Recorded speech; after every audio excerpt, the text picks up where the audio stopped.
the greatest jobs president that God ever created. Remember that. I think he's a creationist. I am going to be the greatest jobs president that God ever created. Yeah. So what's wrong with that? Well, because my brain thought I'm going to create jobs as president. I'm going to be the jobs creator because that's what you hear in the news. Oh, he's a jobs creator. He creates jobs creator.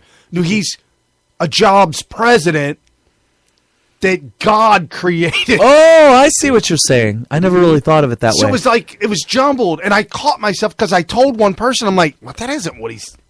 That doesn't even make any sense. Let me go back and see what he really said. It sounded like it made sense to me, but yeah, I see what you're saying. You've been reading so many quotes from people saying that they're going to be a jobs creator. Right. That you forgot that people don't create jobs. God does. No, I'm just kidding.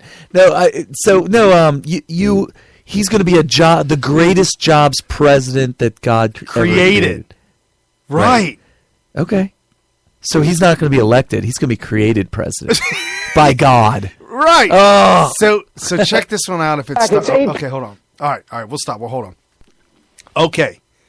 So right as it crosses the wire, soon as all the polls close, okay, in New Hampshire, the second they all close, the instant, Fox News, Megyn Kelly, and Brett Baer. Oh no.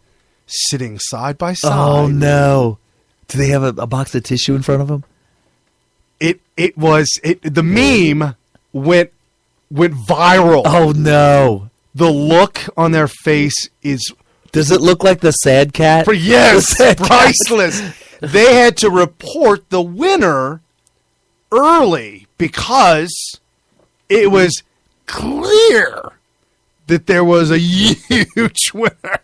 So here's the soundbite from them. It's 8 p.m. in New Hampshire. Polls are now officially closed across the state, and Fox News can now project that Donald Trump will win the Republican presidential primary based on Fox exit polls and early voting returns. In the all-important battle for second place on the Republican side, Ohio Governor John Kasich is currently slightly ahead of Texas Senator Ted. Okay, yes, you heard that correct. Trump with 33%. John Kasich was 17. Okay. All right. Third place, Jeb with 12. Okay. Fourth place, I believe, was Rubio. Trace elements. Fifth place. Cruising into fifth place, Ted Cruz. Okay. He cruised into fifth place. Is that what they said? No, that's what I said. Cruz, Florida Senator Marco Rubio, and former Florida Governor Jeb Bush, although it's too early to say in what order these four will finish tonight. And there you see the numbers on the screen. What order the bottom end will finish? They weren't sure what the bottom end would finish up. Exit poll numbers and raw vote total in. There's only 4% because one vote there. Trump's victory, while expected, is a comeback of sorts for the real estate mogul. Last week, of course, he was beaten by... While expected is a comeback of sorts. No. A comeback means you lost, and you're making a come up. He ain't never lost. Well, I mean, if you go by just the overall popular vote in the caucus of Iowa, let's go with what counts. Let's go with the numbers. Delegates. Look at the scoreboard. Look at the scoreboard. Yeah, 4-4. So how is a tie or a slight loss in percentage? How is this a comeback? Right. The reporting was hyperbolic. Comeback of sorts. Okay. Ted Cruz in Iowa. He regains his front-runner status in a crowded field. Wait a minute, regains? Greater importance. We never lost it. Oh, whatever, you liars. Second, third, even fourth tonight. You have Kasich currently in the second position, but as far as the others, they are bunched up in third. And the other interesting development is Chris Christie, who is mired in single digits tonight with Carly Fiorina, and at this moment, Dr. Ben Carson, again, too early to make a call in that. Okay, so now that he brought up Chris Christie, has now exited the race. That's right. Chris Christie's gone. Bye-bye. Is Rand Paul still in it? He got out, didn't he? Yeah, he got out. He had to get out. Yeah, along with Lindsey Graham. Do me something. That's so do me sad. something I on don't this know. point.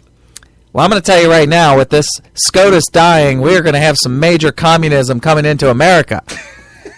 And if that happens, y'all can go to hell. Y'all can go to hell. I need some text from him. Okay. Somebody get us a direct line. Okay, so I should call in and do that bit. We should do that bit. Call his campaign. No, call into the show as Lindsey him. Yeah. Yes. Yeah, we should. Now that you Hey, told Brian, it's Lindsey Graham here. Hey, Lindsey, what's up, brah? I'm doing okay. Let me tell you, this whole thing about Trump, I don't know, man. It's not looking good. I mean, we need to hold off on the SCOTUS so that he can put in some real estate mogul friend of his. And I'm going to tell you right now, if not, we're just all going to go to hell. Hell, is it? Okay. That's right. Okay. All right. So anyway. Okay, so that was Republican, and the meme that I put up was it was unbelievable. It was priceless, and it went viral. The looks on their face were just, and it was funny because everybody was, whether it was true or not, we were all looking into their faces. Of course. They could have, first of all, you can snapshot any face. But I did. They were both looking down. Yes. Right. Yes, they got to be looking down. Her mouth was wide open, and they were both... like her jaw was resting on the floor. Yes. She was dumbfounded. Yes. But anyway, doing the ADD thing, we're all over the place. Is Clinton in her acceptance? I mean, her concession speech. Whose concession speech? When Clinton conceded. Oh yeah. This you've got to hear. This went. Please clap. Right. This went. It didn't go. Every state. Listen to her voice. We're going to fight for real solutions that make a real difference in people's lives. Okay, fight. You know, when I started this campaign last spring, I knew we were facing profound challenges as a country. The way too many things were going just wasn't right. It isn't right that the kids I met in Flint on Sunday were poisoned because their governor wanted to save money. Okay. She's not technically wrong. Governor poisoned the children, poisoned the water. Was he a Democratic governor? Republican governor? I don't know. I wouldn't bone up on that. Listen, she would not say something about like another that. Democrat. Right, there's no way. It had to be Republican or independent. Yeah. It isn't right for a grandmother here in New Hampshire or anywhere else to have to choose between paying rent and buying medicine because a prescription drug company Who does that? increased the price 4,000% overnight. Drug company 4,000% overnight, and why is that? Capitalism? Government involved? No, they raised the price of the medicine 4,000%. And it's because you're saying that the government enabled them to do that? Well, they would do that if the government and insurance was going to pay it. That's right. I went to the emergency room with the wife when she's pregnant, and my insurance started and stopped, and there was a lull between the two. Okay. I told him, I said, I've got an insurance card, but it doesn't start for 2 days on the 1st. And they said, well, if you don't have insurance, we can give you the no insurance emergency room price. I said, well, what's the insurance price? They're like, the insurance price is $4,000. Okay. Okay, I said, so what's my price if I don't have insurance? $1,500. Exactly. That's the problem with insurance. And that's a private insurance company, right? Yes! That's a private company that they are fleecing. Imagine the government. You want to talk about, I'll never forget. Like single payer. Government single payer insurance. Pure nickel bolts that put a part on an aircraft. It's an aircraft, but a single bolt. I think it was maybe 3 to 5 inches long. I can't remember. That bolt, one of them, $167. Of course. $160. It took like 12 of these things for that one part. 160. How does it take $167 to make one nickel bolt? Wow. I mean, it used about the same amount of nickel as, well, less than a roll of nickels. A roll of nickels is what, $2? Or is it? Yeah, I think it's $2. A roll of nickels is $2. It takes less nickel to make this bolt than a whole roll of nickels. $2 nickels. And but nickels aren't really made out of nickel anymore. Well, if they were, how much would they cost? Thousands. That's right. And it isn't right that a cashier that I met here in New Hampshire's son is paid less than her son for doing the same work, even though she's been on the job for more years. I met a cashier here in town who's making less money than her son doing the same job, and she's been on the job longer. Okay. Is that what you call hyperbole? Is that just what is she talking about? What are the circumstances behind that situation? Does he work for a union? It doesn't matter. Does he work for a union store and she works for a non-union? Is he a cashier? Oh, he's a cashier at General Electric. In the cafeteria. Right. In the union at GE, he's the cashier, and she's a cashier at Habib's 7-Eleven that is barely making... But it doesn't matter. The bottom line is you're in charge of negotiating your salary. No, she is. Hillary is. Oh, Hillary is, right. Hillary, she's saying that she's going to work that out. Iron it all out. That's the problem. Oh, see, we need to go straight to communism so that everybody gets paid the same by the government. Now, people have every right to be angry. And by the way, if you're not angry, they're also you should be hungry. angry. They're hungry for solutions. Angry and hungry. What are we going to do? The big sign showed up, said clap. And that is the fight we're taking to the country. What is the best way? That's the fight we're taking. What is the best way? Well, clearly communism.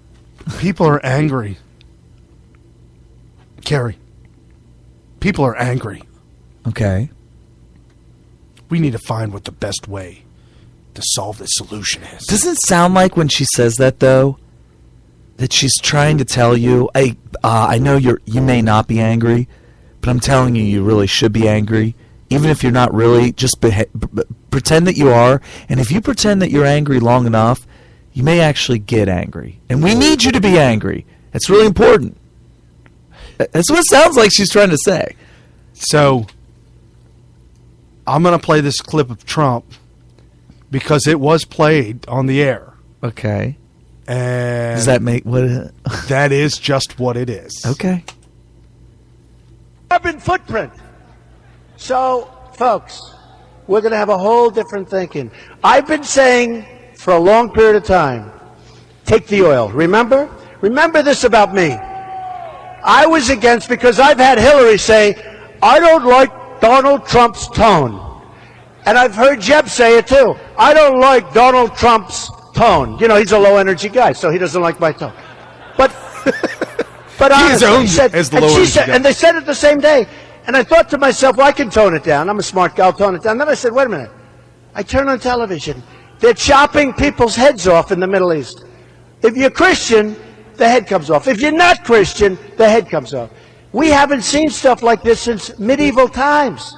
All right? Medieval times. And people are worried about my tone. You heard the other night at debate, they asked Ted Cruz, serious question, well, what do you think of waterboarding? Is it okay? And honestly, I thought he'd say absolutely, and he didn't. He said, well, he's concerned about the answer, because some people, she just said a terrible thing. You know what she said? Shout it out, because I don't want to... Okay, you're not allowed to say, and I never expect to hear that from you again. She said, I never expect to hear that from you again. She said he's a pussy. That's terrible. He's walking away from the podium. Yes. Why did he chastise it? That might have been that was almost a